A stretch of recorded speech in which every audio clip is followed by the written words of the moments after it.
Woo! What's going on, you auto professionals? We're walking on back here, get a nice private little area that we can hold our Saturday morning meeting. Hope everybody's ready for this Saturday. What we got on here? Boom. What's up, Brian? Nice to see you, buddy. Oscar. Michael. We're just going back here to a private little area. We're gonna hold the Saturday morning meeting. I got some good stuff for you today, man. It took me about an hour and a half this morning. It's a lot of time to work on a Saturday morning meeting, right? A lot of respect to the managers out there that do it every week. But, you know, when you've been doing this for 6 months, you try to look for new, inventive things that I haven't covered. So I haven't covered this. So that's kind of cool. Mark, what's going on, buddy? Hashtags shaving with Shawn. Yes, sir. Hope everybody's having a good month. Just to let you know, if you haven't already, we're not sharing these anymore in the groups. All right? So if you can, please, to get as many salesmen to get the advantage of this, okay? As many salesmen that can see these, that can help, and we can improve our industry. Remember, guys, we have to improve our industry. There's nobody out there that will. Nobody, okay? The only way that will happen is if this community, these salespeople, remember, I'm a sales guy just like you, man. I'm out here on the front line just like you, trying to make a living for my family, and I sure would like the thought process of our industry a little better. And the only way we can get there is if more people start treating customers better. Hit share, hit likes, hit everything you can to get this out to people, all right? Also, if you haven't joined Sales Hustlers and you're a salesman, send me a friend invite to Sales Hustlers. You're going to love it. It's a great community. What we're doing over there is building a movement. It's a movement of salesmen and sales managers trying to get better. That's it. No negativity. Just real, true salesmen. No vendors, no sales coaches, just people trying to help people, all right? Anyways, what I'm going to talk to you today about, if you haven't noticed, if you didn't read there, is we get told no in this car business, right? Heck, if you think about it, out of 10 people come in, you're only going to close. The national average is about 2 to 3, right? So that means 7 or 8 times we hear the words no. We hear the words, I'll be back. We hear the words, I got to go talk to my wife. I got a doctor's appointment. All these things that we hear, right? Is that the customer's fault? Or sometimes we have to take ownership of that. And why does it happen? Well, I put 9 things down here that we do as salesmen, all of us, okay, that we need to get better at. Maybe you haven't thought of it. Maybe we go back up after you've had a bad customer and you say, well, that was the customer's fault. Oh, he wasn't going to buy anyway. You know, he sucks. But guys, not all customers suck. Maybe sometimes we need to take ownership of that customer. Maybe we did things wrong. Maybe we weren't good enough on that time. Okay, it's not always us and it's not always the customer. Sometimes it's a little of both and sometimes it's you. So these 9 things is what I narrowed down and they're gonna make you better. All right, before I get started, hit share right now and I'll get started. Shawn Hayes here, your car guy. It's Saturday. That means it's time for the Saturday morning meeting. And what I want to talk today about, are your customers telling you no? Are they telling you no too much? And why does it happen? Well, I wrote down 9 things today, okay, that are, if you start looking into these, okay, and adjusting them, you're going to get more yeses than you do no. Do you know the national average is 24% for closing ratio? It's horrible, right? That means out of 10 times when I go to bat, I'm going to strike out 8 times? That's horrible. It drains on your psyche, right? If you keep getting told no. So make sure that you can improve that. We need to improve that to at least a 30, 35, 40% closing ratio.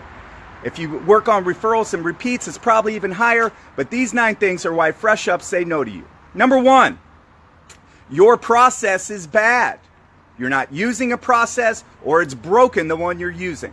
Okay, think about this, guys. There is a process in place to sell a car. There's a process in place to sell anything. Okay, first of all, you have to make sure you know your process is good and that you implement that process with each customer. Guys, don't skip steps. It happens all the time in the car business, and I see it. Okay? We start short stepping things. We don't go through the whole process. Remember, there's a 7-step process. If you don't know it, find it and implement it in your sales career. Now, are you doing it correctly? Okay? Or are you doing it halfway or a little bit with low energy? Guys, you have to do the meet and greet well. You have to ask the questions well. You have to build rapport. You have to do the demo, the drive. All these things are vital. Okay? Because think about this. It's kind of like building a house with Lego blocks.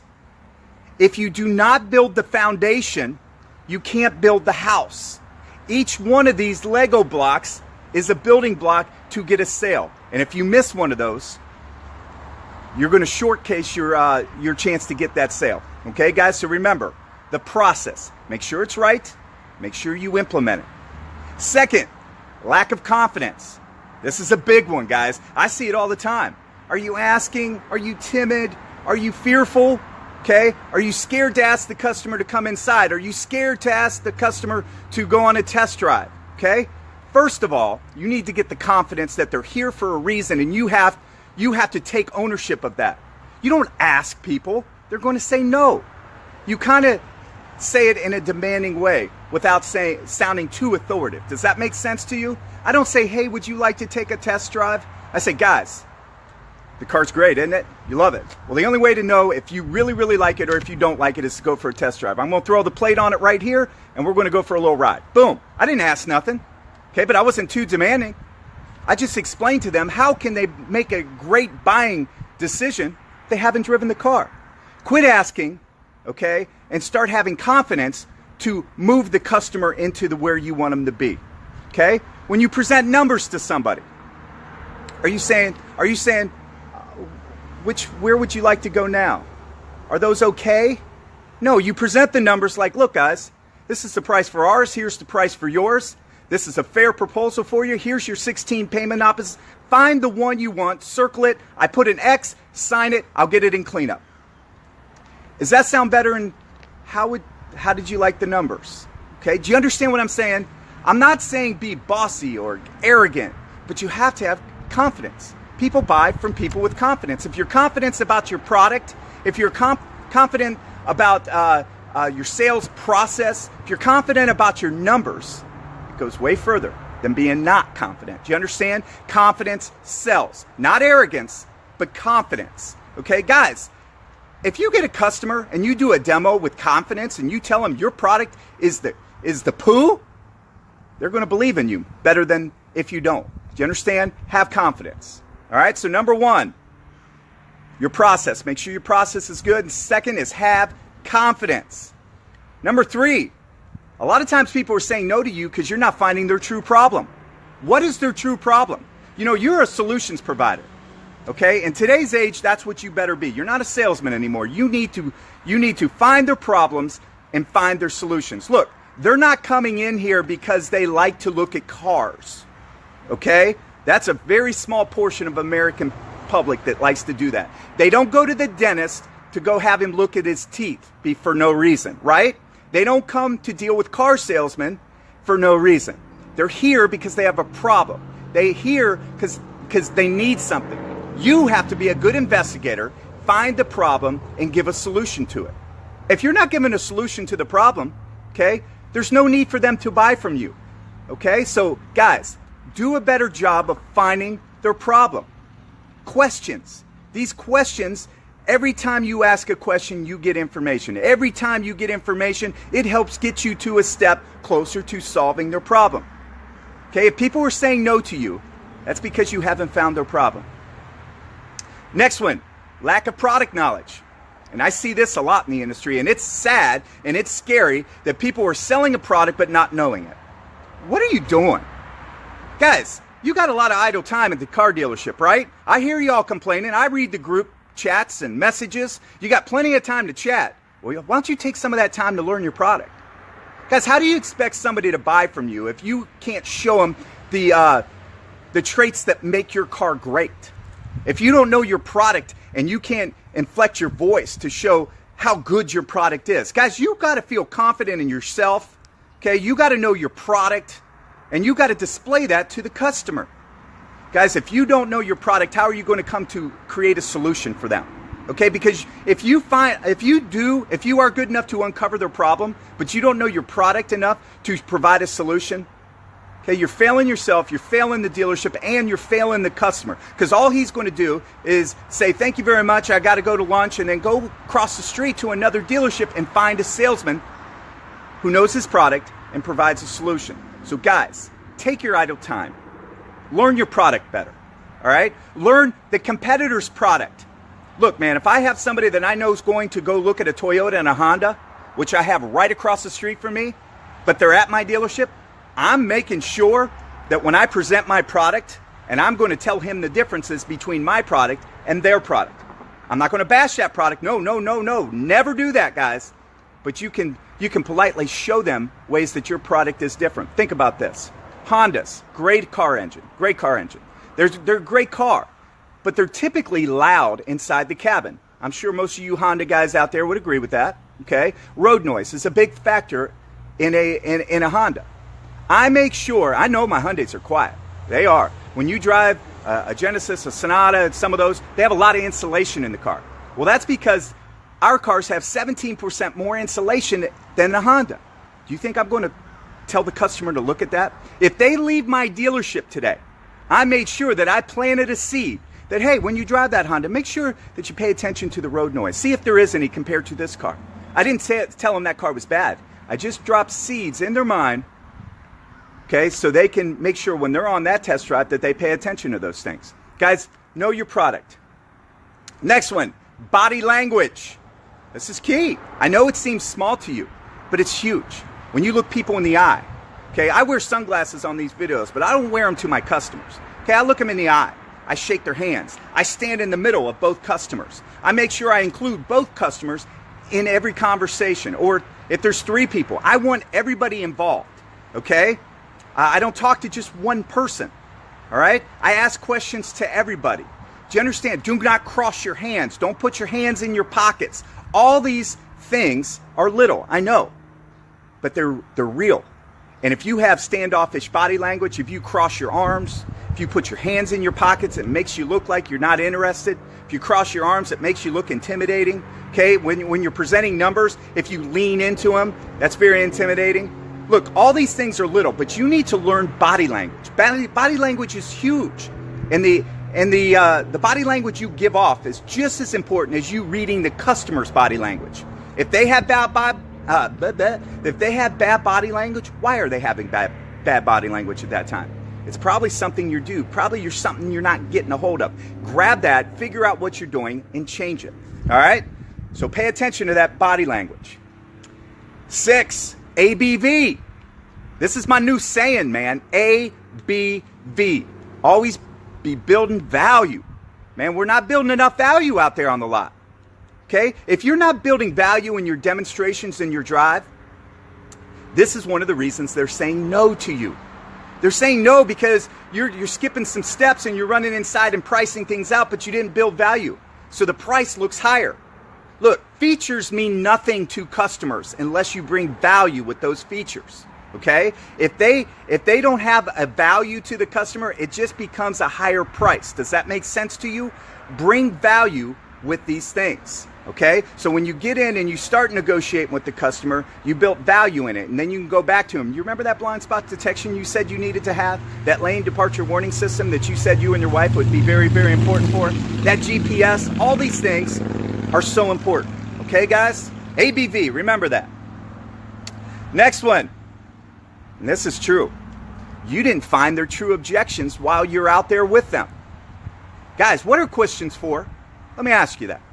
What's this question for? This question is designed to find what the answer was, right? So the only reason you ask questions is to find things out. And when you find these objections, you need to deal with them, okay?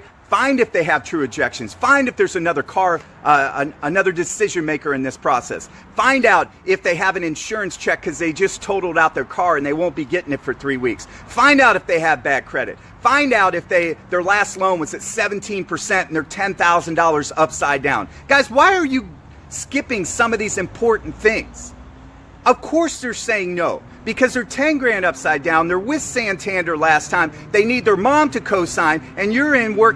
You just spent 3 hours with them. Now you're negotiating a deal. If you would have asked the right questions and found out these answers, okay, you can then be a solutions provider. You won't be putting yourself in these like, oh gosh, I just spent 3 hours with them and I found out they have bad credit. Well, man, you could have known if they had bad credit if you would have asked the right necessary questions along the sales process. That's what the sales process is. Guys, get better at these skills. Learn the right questions to ask and intelligently ask them without even the customer noticing you're asking them. Don't ask them like in a reporter kind of way. You know, getting out your pen and just riddling them off one by one. You ask them in conversations, okay? All right, remember, ask the right questions, find objections. Next one, you didn't build enough rapport. This happens all the time, guys. Building rapport is huge. In fact, I've sold cars in my life just from rapport. Rapport is huge. I see rookies all the time, green peas, come out on the lot. They don't know nothing about the cars. They don't know nothing about nothing, but they're selling cars. Why? Because they go in with no predetermined bad intentions. And secondly, they're building rapport with the customer. It's the age-old thing. Build rapport. Rapport sells cars, okay? Guys, get better at that. Ask them questions about their family, who they are. People like to talk about themselves, guys. It's a common thing. They just do. Let them. Ask them questions that will get answers, all right? The next thing, and I hate to bring this up with y'all, but housekeeping. We need to talk about housekeeping right now. Do you smell? Okay? Are you untidy? Is your shirt all wrinkled? You got holes in your pants? Your shoes look like they got holes in the bottom? Okay? Do you smell like smoke? Have you just eaten an onion burger?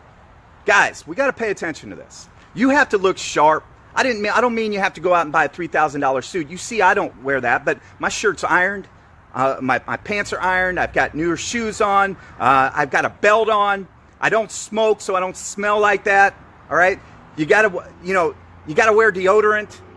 Can't be sweating all like crazy. Have a rag with you to wipe yourself. Guys, these are important, okay? You don't have to look like, Brad Pitt to sell cars, but you have to be tidy. You can't be smelling when you walk up to a customer, and you can't smell like smoke. And you guys that are smokers, all right, no offense to you, but you can't hide it. I don't care how much cologne you put on, how much Dentine you put in your mouth. You still smell like smoke, man. Maybe limit some cigarettes at work. Okay, don't stand out there and smoke all day. It's in your pores, all right? And customers don't like it, all right? So anyways, I hope these things help you. Let me go over them real quick. Your process, you got to have one. It's got to be right. You got to follow it every time. Second, have some confidence. Gain some confidence. If you lack confidence, you're going to lack closing skills, all right? 3, you're not finding the problem, the true problem, the reason they're here. Customers are at your dealership for a reason. If you don't find the problem, you're not going to sell them a car, okay? Lack of product knowledge. So many of us out in the industry skip this step. We don't pay attention to our products. Why are always the best salesman the guy that you come to in your dealership and say, hey, what package is this? Does this package have this feature on it? Man, you should know that. If you're a specialist, you should know that. Your body language, guys, pay attention to it. All right? Make sure that you don't cross your arms, put your hands in your pockets, not look people in the eyes, talk to each customer. All these things are important. All right? 6, ABV. Remember this. Always bring value. Bring value in yourself, the dealership, and the brand, and the car. All right? Next one. You didn't find their true objections. Ask more questions to get answers. You're wasting your time if you're spending 3 to 4 hours with people that can't buy cars. Okay? Asking the necessary questions will alleviate that. All right? It'll get people through the sales cycle faster.